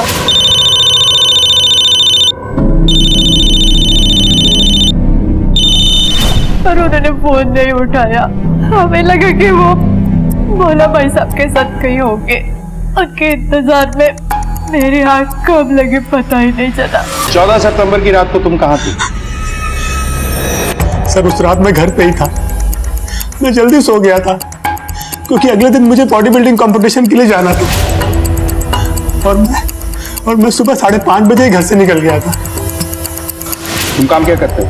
सर मैं AK फिटनेस जिम में ट्रेनर था। तुम्हारे बाबा की किसी से कोई दुश्मनी वगैरह? नहीं सर, मेरे बाबा तो बहुत सीधे और आदर्शवादी इंसान थे। वो कभी किसी से नहीं झगड़ते थे। और अपनी कमाई से अगर किसी घर चलता है ना तो चलने दो, बहुत अच्छी बात है। जहां पर यह हादसा हुआ वहां हमें सूर्यकांत जी की डायरी मिली। उसमें कुछ पैसों के लेन देन के बारे में लिखा था। क्या उन्होंने कभी लेन देन के बारे में आपको कुछ बताया था? नहीं साहब, हमें कुछ नहीं बताया। पर हाँ साहब, वो जितना कमाते थे ज्यादातर पैसे वो हफ्ते वाले को देते थे और इस बात पर मैं गुस्सा भी होती थी उन पर। 15 साल हो गए, क्या कमाया आपने? उसे हफ्ता देने के बजाय वही पैसे बचाते तो हमारा धंधा बढ़ जाता। प्रभा, तुम बेकार में चिंता करती रहती। ऊपर वाला सबके नसीब का हिस्सा पहले से लिख के भेजता। तुम देखना, मैं सुशांत को अपने धंधे में लगा लेता हूँ। हम दोनों मिलकर धंधा करेंगे, धंधा बढ़ जाएगा। ये जिम की नौकरी में कुछ नहीं रखा, उसकी जिंदगी इसमें नहीं कटने वाली। बेटा रखो इसको। उनके कोई दोस्त, दुश्मन या कोई बुरी आदत है? पर वो भोला भाई साहब के साथ कभी कभी पी लिया करते थे। साहब मुझे पता था वो ज्यादा नहीं पीता है, लेकिन उस दिन वो टेंशन में था, इसलिए मैंने थोड़ी जबरदस्ती की। नहीं बाबू, मुझे अपनी टेंशन दूर करने के लिए इसकी कोई जरूरत नहीं। हम ऐसे ही ठीक है। चलता हूँ बाबू। सूर्यकांत वहां से कितने बजे निकला था? साहब यही कोई 12 साढ़े 12 बज गए होंगे। तू कब तक था वहां? साहब 2:30-3 बज गए होंगे साहब। सूर्यकांत और तेरे बीच कोई पैसों का लेन देन था? नहीं साहब, मेरा कोई लेन देन नहीं था पैसों का। भोला शंकर, इस डायरी को पहचानता है? इसमें साफ साफ लिखा है कि सूर्यकांत ने तुझे 1 लाख रुपए दिए थे। अब बताएगा भी या और पिटेगा?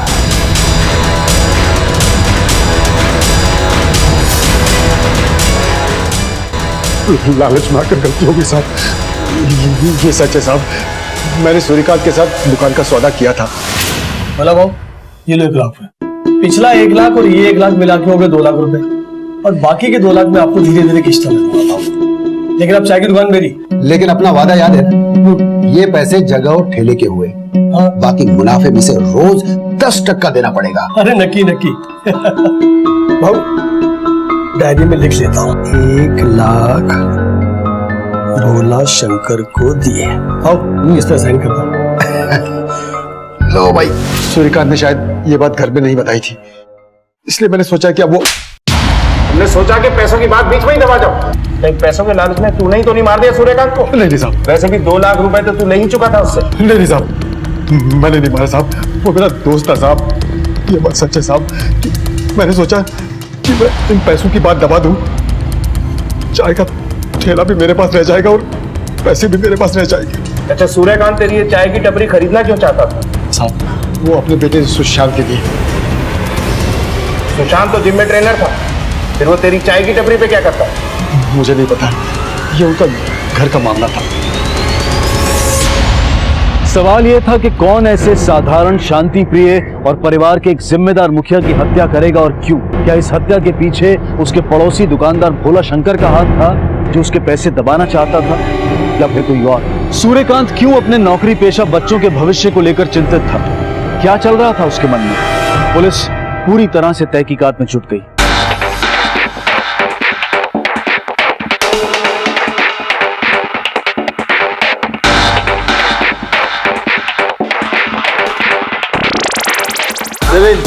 शाबाश, कमाल। एक ब्रीथ इन, ब्रीथ इन। उज्ज्वला, हाय। हाय। इतने दिनों बाद आई और इतनी कम स्पीड पे ट्रेडमिल कर रही हो, वेट लॉस कैसे होगा? मेरा तो सब कुछ लॉस में ही है, सिवाय इस वेट लॉस के। वैसे कभी कभी मुझे लगता है कि मैं अपनी बीमारी के कारण ऋषि को टाइम ही नहीं दे पाती हूँ, इसलिए कहीं मैं उसे खो ना दूं। ये सिर्फ तुम्हारा वहम है। चलो, इतने दिनों बाद आई हो, चलो कुछ वर्कआउट करते हैं, एब्स मारते हैं। एक बात बताओ अमृता, वर्कआउट का मजा ना सुशांत के साथ ही आता है। उसके बिना सब कुछ बहुत बोरिंग है, काश वो वापस आ जाए। Don't worry, I have a better option for you. अच्छा, कौन? राजेंद्र। ओह राजेंद्र, आज से तुम उज्ज्वला को ट्रेन करोगे। Sure. Okay, have a nice workout. चलो। एक मिनट।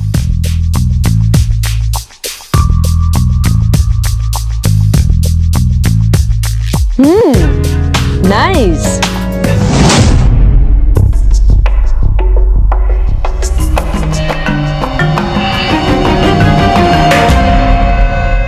सर, सूर्यकांत की पोस्टमार्टम रिपोर्ट आ गई है और इस रिपोर्ट के मुताबिक सूर्यकांत की मौत पत्थर पर सर टकराने की वजह से हुई है। मौत का वक्त रात को 12:30 से 1:30 बजे के बीच में का है। और भोला शंकर के हिसाब से आखिरी बार सूर्यकांत से वही मिला। हमने हर जान पहचान वालों का, घर वालों का मोबाइल लोकेशन ट्रेस किया। भोला शंकर का मोबाइल लोकेशन उसके स्टॉल का ही दिखाई दे रहा है और घर वालों का मोबाइल लोकेशन घर के आसपास का ही है। सर, मुझे अभी भी यही लग रहा है कि ये हिट एंड रन का ही केस है। नहीं मोरे, ये केस इतना सिंपल नहीं है जितना दिखाई दे रहा है। मेरी गट फीलिंग कहती है कि ये एक सिंपल एक्सीडेंट नहीं है। हमें इस केस की गहराई तक जाना होगा। अच्छा, वो क्राइम सीन पे जो टायर मार्क्स मिले थे वो किसी बाइक से मैच हुए? नहीं सर, सूर्यकांत के जान पहचान में जितने भी लोगों के पास बाइक है, हमने हर बाइक के साथ वो टायर मार्क्स मैच करवाने की कोशिश की, लेकिन किसी की भी बाइक से वो टायर मार्क्स मैच नहीं हुए। मोरे, इस भोला शंकर पे नजर रखो। पैसे का लालच इंसान से बहुत कुछ करवा देता है। और हाँ, इस सुशांत के बारे में भी पूछताछ करो। आखिर पता तो चले कि ऐसी क्या बात थी कि सूर्यकांत ने सुशांत की जिम की नौकरी छुड़वाकर उसे अपने बड़ा पाव के ठेले पे बिठाने की कोशिश की। हो सकता है इसी बात का कनेक्शन सूर्यकांत की मौत से हो। Okay sir.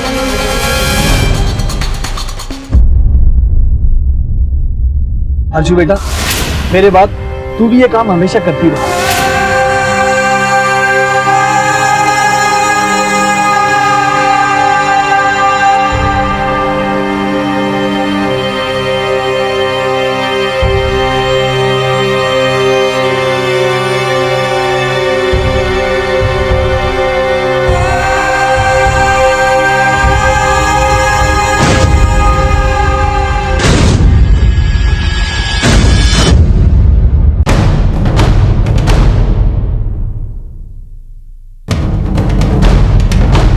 ऐसी क्या बात हुई जिस वजह से सूर्यकांत जी ने सुशांत को नौकरी छोड़ने के लिए मजबूर किया? सर, ये समझ तो मेरी भी नहीं आ रहा है कि चाचा ने ऐसा क्या देख लिया। लेकिन हाँ सर, उस दिन चाचा ना सुशांत से जिम में मिलने आए थे। अरे बेटा, सुशांत का है, मुझे से मिलना है।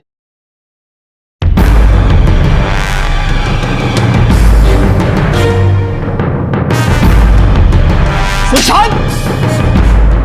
ओहो, ये क्या कर रहा है आप? चुप! ये नौकरी करने के लिए जिम में आता है? जैसा आप सोच रहे हैं ऐसा कुछ भी नहीं। मैं सोच नहीं रहा, मैं देख रहा हूँ। अब तू यहीं पर नहीं रुकेगा। चल सर, एक मिनट रुक जाइए। आप ऐसे कैसे यहाँ से ले जा सकते हैं? He's one of the best trainers in our gym. आप एक काम कीजिए, आप मेरे साथ आइए, केबिन में हम बात करते हैं बैठ के। बहन जी, हमारे यहाँ पराई औरतों को हाथ नहीं लगाया जाता। और ये नालायक मैडम जी, ये अमीर लोगों की जो चोचले हैं ना, वो हम गरीबों की जिंदगी में अच्छे नहीं लगते। मुझे आप माफ करें, आपसे यह नौकरी नहीं करेगा। बाबा चले। अरे एक मिनट, मेरी बात तो सुनिए सर। तुम और सुशांत दोनों बचपन के दोस्त, फिर ऐसी क्या बात थी जिस वजह से सूर्यकांत जी सुशांत को वड़ा पाव की गाड़ी पर बिठाना चाहते थे? सर मुझे ज्यादा तो नहीं पता, लेकिन हाँ, चाचा की मौत से 3-4 दिन पहले की बात है। मैं और सुशांत घर वापस आए थे जिम से, और चाचा ने घर में बहुत हंगामा किया था सर। बाबा, मैं जिम की जॉब नहीं छोड़ सकता। अरे ये क्या कर रहे हो? तुम चुप रहो। मैंने तुझे एक बार बोल दिया ना, तू जिम की नौकरी नहीं करेगा तो नहीं करेगा, बस। बाबा, मैं आपकी तरह अपनी पूरी जिंदगी इस छोटे से चौले में नहीं बिता सकता। मेरा दम घुटता है, मुझे एक अच्छी जिंदगी चाहिए। बस देख ली तेरी अच्छी जिंदगी, उसके नजारे।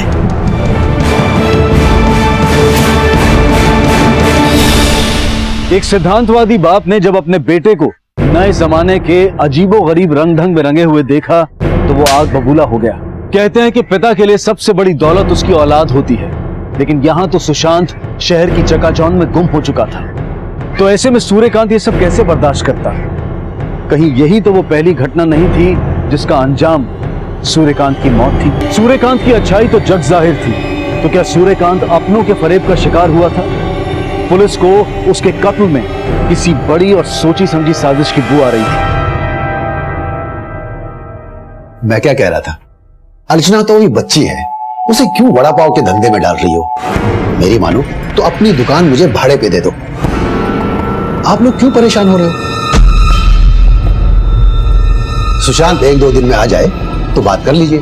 मैं अपनी चाय की दुकान चला ही रहा हूं और आप लोगों की वड़ा पाव की दुकान भी चलाऊंगा। हर महीने की कमाई में से 10% ऊपर से दे दिया करूंगा।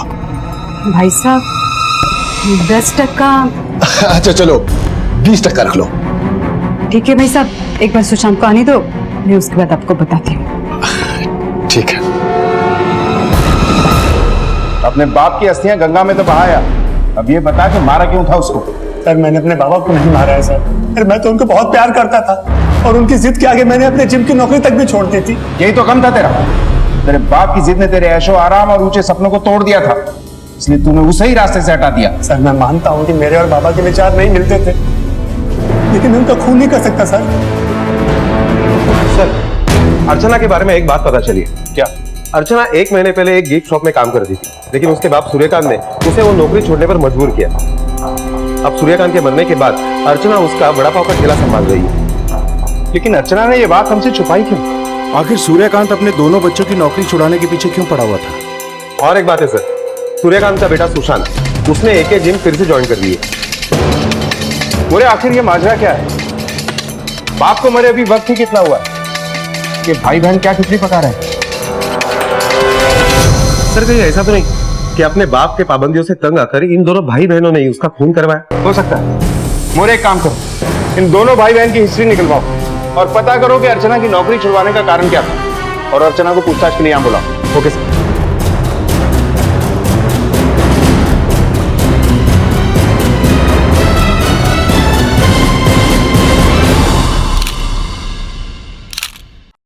आ जाओ आ जाओ आ जाओ। Ujjwala, look who is back. OMG, hey Sushant. Hello ma'am. Welcome back.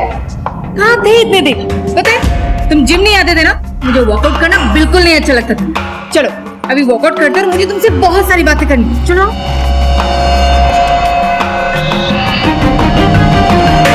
अरे तुम कहाँ जा रही हो अमृता? आज तुम्हारे साथ भी एक सेल्फी हो जाए।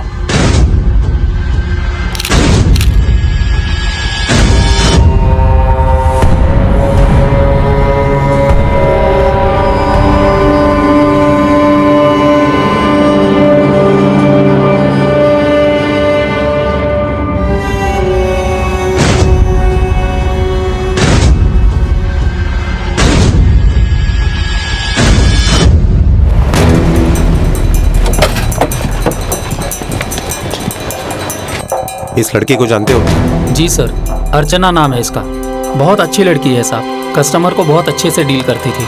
पता नहीं अचानक ऐसा क्या हुआ कि इसने नौकरी छोड़ दी। अर्चना को यहाँ पर नौकरी किसने दी? सर ऋषि खन्ना इस दुकान के मालिक हैं। उन्होंने अर्चना को डायरेक्ट नौकरी पे रख लिया था।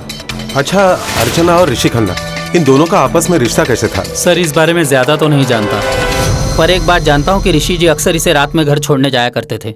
ऋषि खन्ना की कोई फोटो है तुम्हारे पास? जी सर है। सर ये ऋषि जी।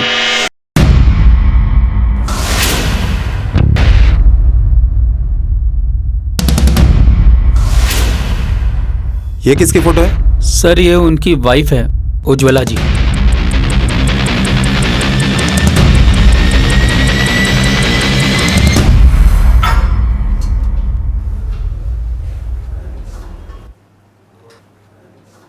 तुषार, ऋषि को देखा क्या? आई थिंक वो स्टीम रूम की तरफ गया शायद।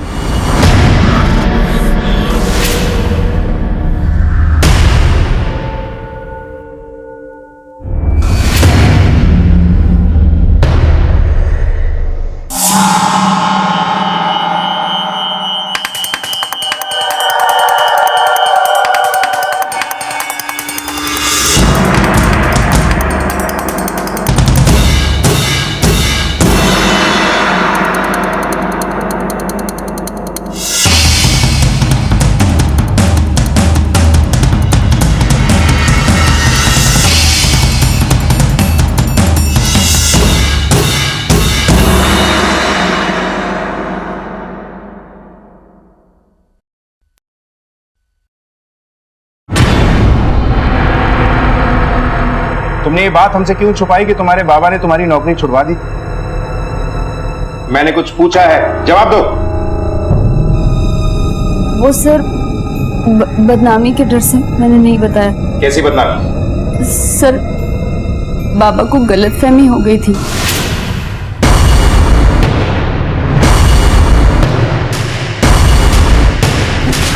क्या कर रहे हो? क्या कर रहे हो? मैं से चला लूंगा। छोड़ बाबा, छोड़िए नहीं, ये नई साड़ी है, क्यों चला रहे हो? तुम्हें मालूम है ये नई साड़ी कहाँ से आई है? बाबा ये साड़ी मैं अपनी पहली सैलरी से भाग के लिए लाई थी। ये साड़ी तू कैसे लेकर आई मुझे मालूम है, सब देखा मैंने। और रात को 11 बजे कौन सी दुकान खुली होती है और किस दुकान का बॉस अपने नौकर को घर तक छोड़ने के लिए आता है? बाबा आज काम ज्यादा था दुकान में तो रात हो गई, इसीलिए मेरे बॉस घर तक छोड़ने आए। मैंने सोच लिया आज के बाद तू नौकरी नहीं करेगी, एक अच्छा सा लड़का देखकर तेरी शादी कर दूंगा बस। ठीक है, तुम जा सकती।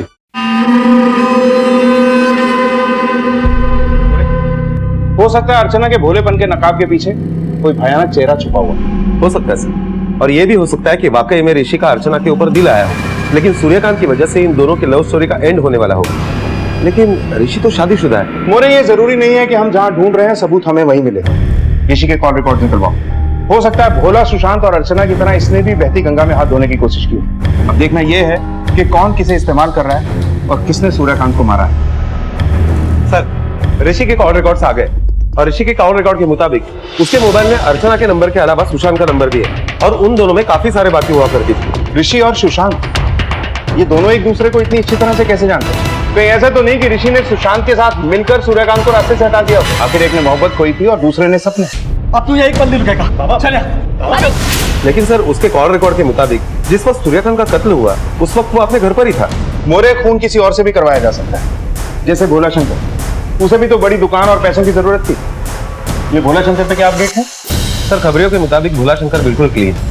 सब पे नजर बनाए रखो। खामोशी को लापरवाही समझ के मुजरिम कोई ना कोई गलती जरूर करते हैं। सर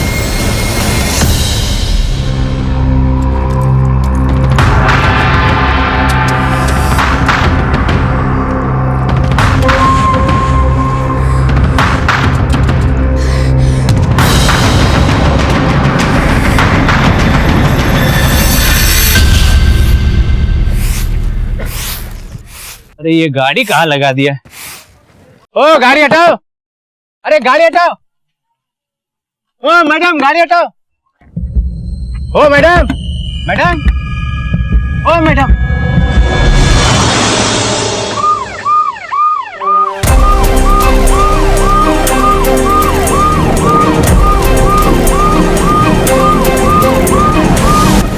मोरे, चेक करो।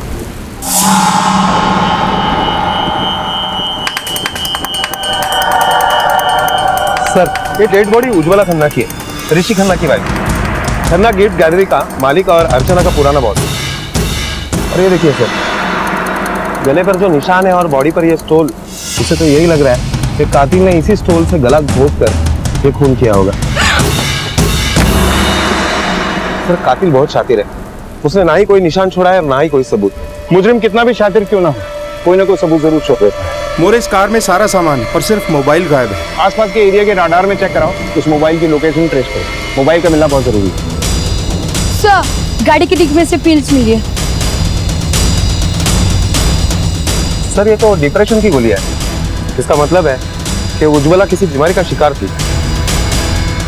एक और बात गौर करने वाली है मोरी, ये उज्ज्वला भी उसी जिम की मेंबर है जिसमें अर्चना का भाई सुशांत ट्रेनर है। मुझे लगता है कि इस केस से सूर्यकांत के कत्ल की गुत्थी भी सुलझ जाएगी। उज्ज्वला और उसके पति ऋषि का कनेक्शन सूर्यकांत के बेटे सुशांत और बेटी अर्चना से था। पुलिस के लिए मुश्किलें अब बढ़ गई थी।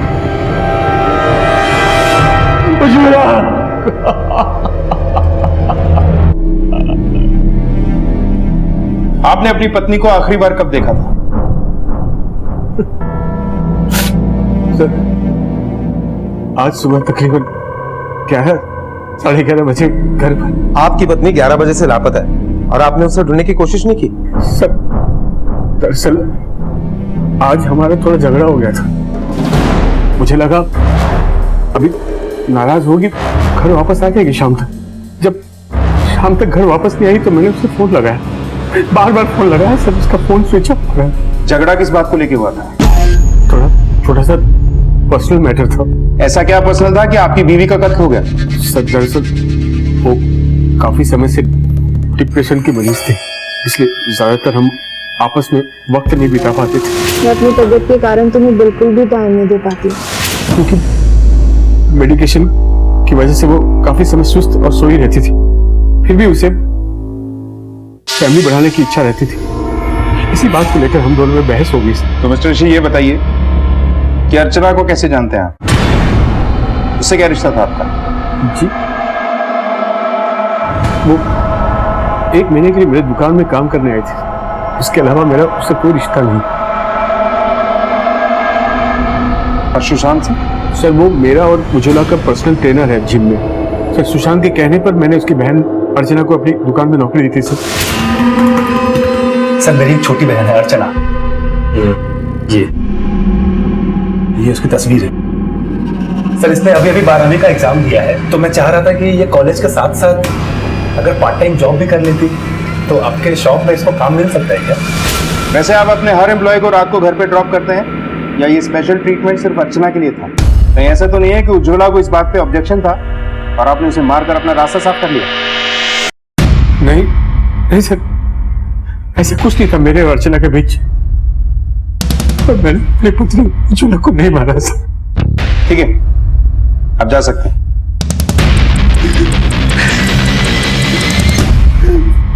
बोरे, अर्चना पे नजर रखो, पता करो कि वो अब भी इससे मिलती है या बात कुछ और है। जी सर।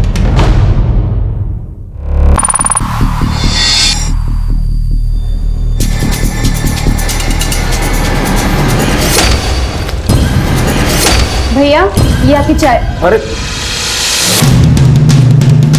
अरे ये माँ के पैसे हैं, उन्होंने दिया था, अभी संभाल कर रख दे इसको। पर माँ के पास इतने पैसे? हाँ अरे माँ क्या है? माँ ये तुम्हारे पैसे जो रखने के लिए दिया था ना, तो रख दिया। हाँ हाँ ये मेरे पैसे हैं, इसको रखने के लिए दिए थे। सुशांत चल, मुझे थोड़ा खाना चाहिए। सर उज्ज्वला के मोबाइल का लास्ट लोकेशन जहां पर उसका कत्ल हुआ उसी एरिया का दिखाई दे रहा है और उसके पोस्टमार्टम रिपोर्ट के मुताबिक उसकी मौत 15 सितंबर को 3 से 4 बजे के बीच में हुई है। मतलब कातिल उज्ज्वला की लोकेशन जानता था? सर ये भी हो सकता है कि उज्ज्वला ने खुद अपने लोकेशन के बारे में कातिल को बताया हो। मुझे ये पता करने के लिए हमें उज्ज्वला के कॉल रिकॉर्ड सही हो, फौरन निकलवाओ। सर एक बात और, उज्ज्वला का जो फोन मिला है उसका सारा डेटा डिलीट हो चुका है और उसका फोन भी डिस्ट्रॉय करने की कोशिश की गई है। मतलब उज्ज्वला के फोन में जरूर कुछ ऐसा था जिससे हम उसके कातिलों तक पहुंच सकते थे। सर और एक जानकारी मिली, उज्ज्वला डिप्रेशन की मरीज थी और इसलिए वो जो दवाई ले रही थी उसका डोज काफी हेवी था। ऐसे तो एक्यूट केस में होता है। जिस डॉक्टर से उज्ज्वला का ट्रीटमेंट चल रहा था उससे मिलो, पता करो कि उसका केस वाकई इतना एक्यूट था या मामला कुछ और ही है। और उज्ज्वला का फोन जिसे डिस्ट्रॉय करने की कोशिश की गई है उसका भी डेटा रिकवर करवाओ। Okay sir. डॉक्टर क्या वाकई में उज्ज्वला का केस एक्यूट केस था? सर वो जब मुझसे पहली बार मिली थी तब भी वो पिल्स पे थी। डॉक्टर उनकी पोस्टमार्टम रिपोर्ट से हमें पता चला है कि जब उनकी मौत हुई तो उनकी पेट में भारी मात्रा में ये दवाई थी। सर उनकी कंडीशन इतनी भी बुरी नहीं थी कि उन्हें हैवी डोज लेने की जरूरत पड़े।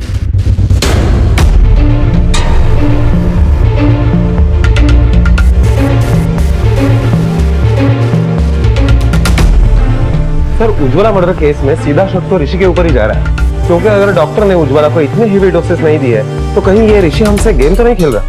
मुझे यही तो पता करना है कि आखिर क्यों। और हमारे खबरी ने भी कभी अर्चना और ऋषि को मिलते हुए नहीं देखा।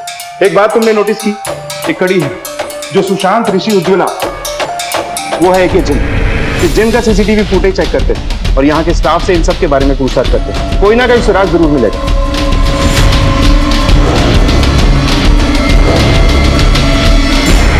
अच्छा, आपने कभी उज्ज्वला और ऋषि के बीच में किसी किस्म का कोई तनाव महसूस किया?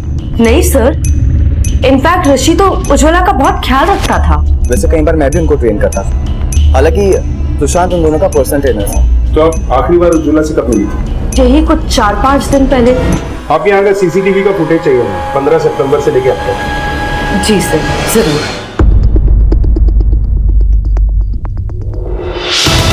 फॉरवर्ड करो।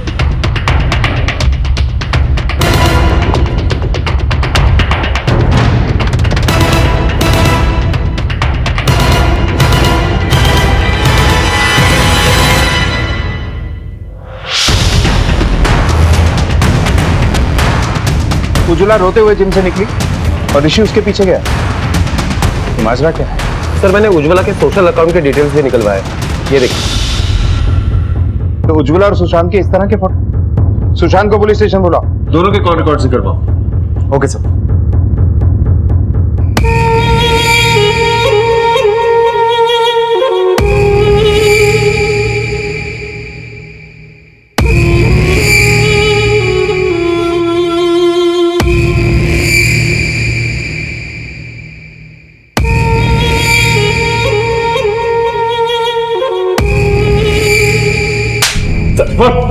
उज्ज्वला के साथ तेरा क्या चक्कर था? सर वो मेरी क्लाइंट है और मैं उनका ट्रेनर हूँ बस। अपने क्लाइंट के साथ कोई ऐसे फोटो खिंचवा था? जब यहाँ ये सब कुछ चल रहा है तो और न जाने क्या क्या करता होगा। सर ऐसा कुछ नहीं था, मेरा किसी के साथ कोई चक्कर नहीं है। उज्ज्वला जी मुझे पसंद करती थी, इसलिए कभी दोस्ती में वो फोटो ले लिया करती थी, बाकी उनके साथ मेरा कोई रिश्ता नहीं था। सर पहले अपने बाप को रास्ते से हटाया, उसके बाद उज्ज्वला को मारने का मकसद क्या था? या किसी के कहने पे ऐसा किया? सर मैंने किसी को नहीं मारा है सर। सच बता, उस रात 10 बजे के बाद जिम से बाहर क्या करने गया था तू? सर उस रात मैं घर पे ही गया था सर। आप चाहो तो मेरी माँ से पूछ लो, मेरी छोटी बहन भी थी सर, आप चाहो तो उससे पूछ लो। सर अजेंडर भी घर पे था, चाहो तो आप उससे पूछ सकते हो। मैं उस दिन घर पे ही गया था सर। सर एक मिनट,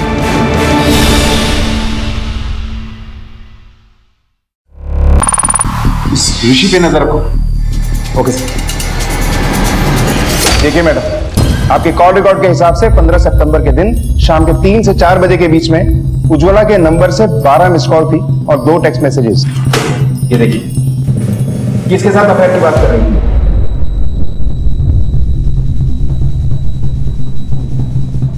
मुझे नहीं पता सर, बिकॉज ना तो मैंने उसके कॉल्स रिसीव किया और ना ही उसके मैसेजेस के रिप्लाई किया। झूठ मत बोलिए, आपके नंबर से एक कॉल 35 सेकंड के लिए उज्ज्वला ने रिसीव की थी। ये देखिए, क्या बोला था उसने? कुछ खास नहीं सर, उज्ज्वला बहुत रो रही थी और मैंने उससे पूछा कि क्या हुआ है।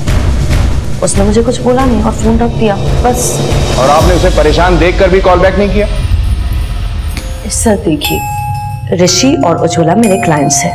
कभी कभी वो अपने पर्सनल एक्सपीरियंसेस मेरे साथ शेयर करते हैं, लेकिन इसका मतलब ये नहीं कि मैं उनकी हर बात में इन्वॉल्व हो जाऊं। मैं ये सब बातों में नहीं पड़ना चाहती थी, इसलिए मैंने उसे कॉल नहीं किया। उस दिन उज्ज्वला ने ऋषि को किसी के साथ आपकी जिम में ही देखा था, उसका सबूत है हमारे पास, सीसीटीवी फुटेज देखी हमने। उसके बाद वो हमसे परेशान होकर बोली थी, फिर घर में ऋषि के साथ उसका झगड़ा हुआ, उसके बाद टेंशन में उसने आपको फोन किया, जिसके बाद हमें उसकी लाश मिली। इसका मतलब है ऋषि का जिसके साथ अफेयर था उसका कनेक्शन आप ही की जिम के साथ है। कहीं वो आप ही तो नहीं है? एक्सक्यूज मी सर, मैं अपने क्लाइंट्स के साथ रिलेशनशिप में इन्वॉल्व नहीं होती। मुझे नहीं पता ऋषि का किसके साथ अफेयर था। हाँ मोरे बोल, क्या लेके आओ दोनों को। अमृता केसवानी वाकई में सच बोल रही थी या फिर किसी काले सच पर पर्दा डाल रही थी?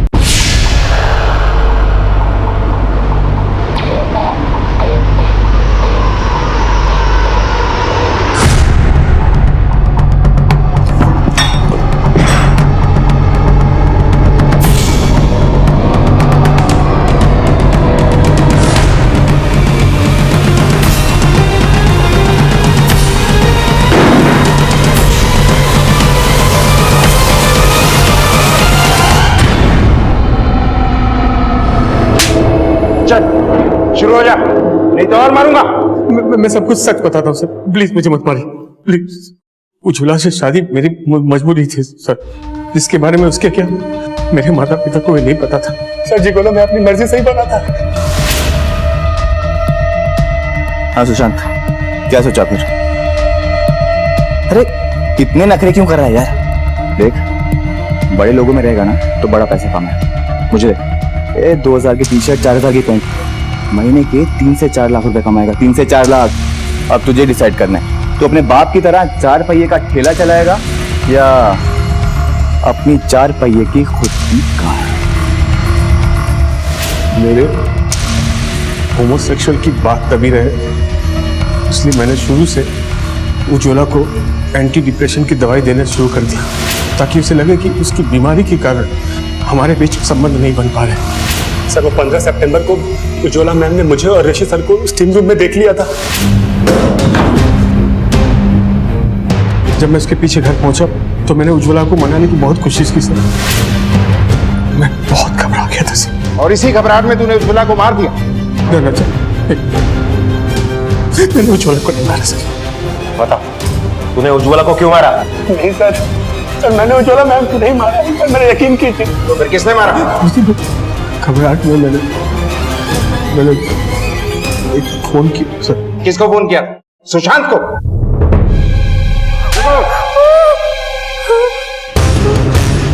पहले तो जिम की आड़ में धंधा करती हो, ऊपर से पुलिस को गुमराह करती हो। सच को कितना भी छुपा लो ना, सामने आ ही जाता है। अब तू सच बोल दो या फिर से शुरू करवाऊं? नहीं नहीं नहीं सर, मैं बताती हूँ आपको। सर, मैं उज्ज्वला को नहीं मारना चाहती थी, मैं तो बस वो वीडियो डिलीट करवाना चाहती थी सर, ताकि मेरा बिजनेस बंद ना हो। तभी सर मुझे ऋषि का फोन आया और उसने मुझे बताया कि उसे उज्ज्वला से वो वीडियो नहीं मिला और उज्ज्वला घर छोड़कर चली गई है।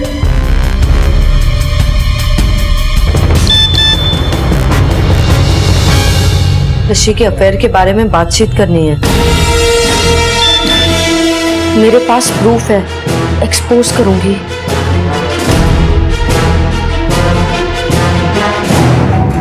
हेलो उज्ज्वला, मैं उसे नहीं छोड़ूंगी।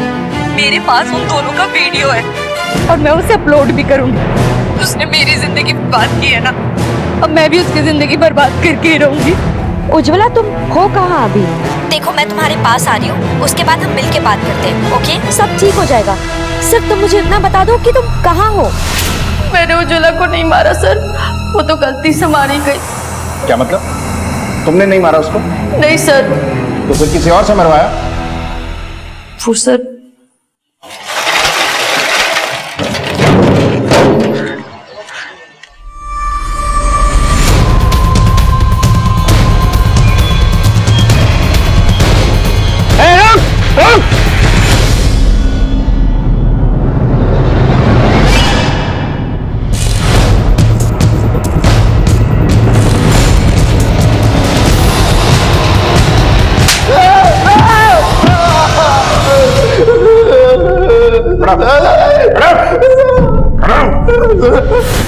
जब तुझे उज्ज्वला के फोन से वो वीडियो चाहिए था तो क्यों मारा उसे? क्यों ली उसकी जान? बताता हूँ सब बताता हूँ सब। उज्ज्वला मैडम को मैं मारना नहीं चाहता था साहब, लेकिन साहब उसके अलावा मेरे पास कोई चारा भी नहीं था। एक तो साहब मैडम ने मुझे देख लिया था। सर, सूर्यकांत के मर्डर स्पॉट पर जो बाइक के टायर के निशान मिले थे वो इससे मैच हो गए। किसकी बाइक है? इसी की बाइक है सर, इसे घर के पीछे छिपा रखी थी। चाचा को मेरे और सुशांत के धंधे के बारे में पता चल गया था साहब, और चाचा ने बोला था मेरे बाबा को बता देंगे। मैं नहीं चाहता था कि मेरा धंधा बंद हो। मैंने चाचा को भी मार दिया, लेकिन साहब मैं अकेला नहीं था, मेरे साथ इसमें कोई और भी था। और कौन था? सब वो लेके आओ सर। क्यों किया तुमने ऐसा? साहब, मैं तंग आ गई थी अपनी जिंदगी से। मैं गरीबों की जिंदगी जीना नहीं चाहती थी साहब। मुझे पैसे चाहिए थे और ये पैसे मेरा बेटा कमा कर दे रहा था। इतने सारे पैसे? पर बेटा तुम लोग जो कर रहे हो वो तेरे बाबा और इसके बाबा को पता चल गया तो? चाचू को बताएगा कौन? और बताएंगे तो पता चलेगा ना, समझो? साले, अरे कर रहा है, ये गंदगी फैला रहा है। ऐसा कुछ साले, आज ये करने के लिए मेरे बेटे को जमने लेके जाता था तू, हैं? आज तू मेरे बेटे को बेच रहा है, कल तू मेरी बेटी पर नजर रखेगा। निकल, जा तू निकल। साले, साहब मुझे डर था कि ये मेरे बेटे का राज दुनिया के सामने ना खोल दे, इसलिए मैंने राजेंद्र से बात की। बस बहुत हो चुका, अब नहीं जीना ये गरीब वाली जिंदगी। क्या हुआ चाची, ऐसे अचानक? क्या चल रहा है दिमाग में? मार दे सूर्यकांत को। चाचा को? चाची सुशांत को पता चल गया तो? मैं संभाल लूंगी उसे।